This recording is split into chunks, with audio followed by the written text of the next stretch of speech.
Não é novidade para ninguém que São Paulo é uma metrópole de contraste e muita história. Ela guarda segredos que talvez poucos conheçam.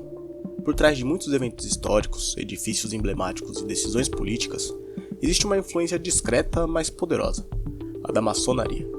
Nesse vídeo, vamos explorar como essa ordem secular moldou a história, a política e a cultura da maior cidade da América Latina.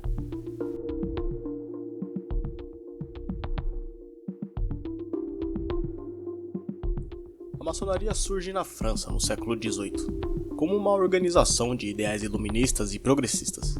No Brasil, ela chegou junto com os ventos da independência e da mudança. E em São Paulo, as primeiras lojas maçônicas foram fundadas logo no século XIX, em um momento de efervescência política e social. A cidade então, uma pequena província cafeeira, era o palco ideal para os ideais maçônicos de liberdade, igualdade e fraternidade. A influência dos maçons foi decisiva na consolidação do Brasil como uma nação independente, e isso não foi diferente em São Paulo, que logo se tornou um dos centros de maior relevância para a ordem no Brasil.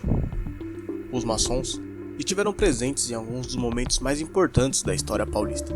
Seus membros participaram ativamente da proclamação da independência, da abolição da escravatura e da proclamação da República. Muitos desses eventos ocorrem em locais que ainda hoje guardam vestígios da presença maçônica, como o pátio do colégio e a própria região central de São Paulo. Por meio de suas lojas, a maçonaria também fomentou a criação de escolas, hospitais e associações culturais, muitas das quais permanecem como parte fundamental do tecido social paulista até os dias de hoje. A influência da maçonaria também está presente na arquitetura de São Paulo.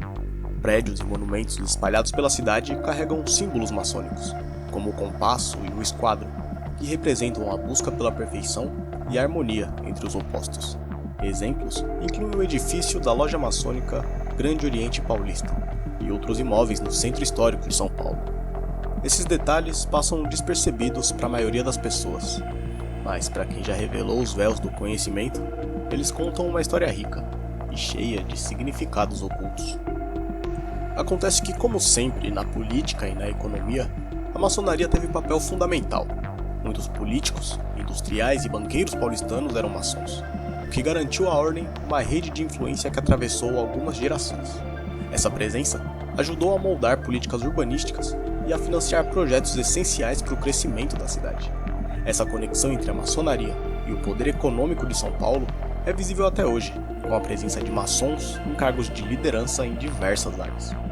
E é claro que a influência da maçonaria em São Paulo também alimenta lendas e teorias da conspiração. Histórias sobre túneis secretos, rituais escondidos em edifícios históricos e encontros clandestinos também são parte do imaginário coletivo de algumas pessoas na cidade. Embora muitas dessas narrativas sejam infundadas, elas reforçam a aura de mistério que cerca a ordem. Mas afinal, até onde vai o mito e onde começa a realidade? Essa é uma pergunta que continua a intrigar muitos dos paulistanos que conhecem um pouco da história da própria ordem.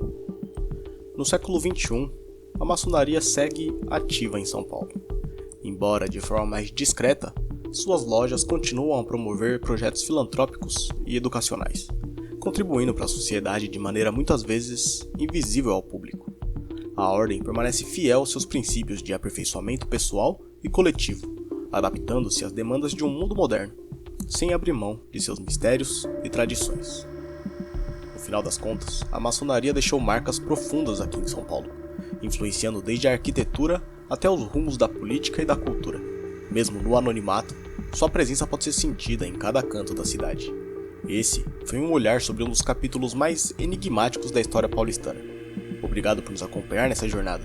Inscreva-se no canal e ative as notificações para mais vídeos como esse. E até o próximo vídeo.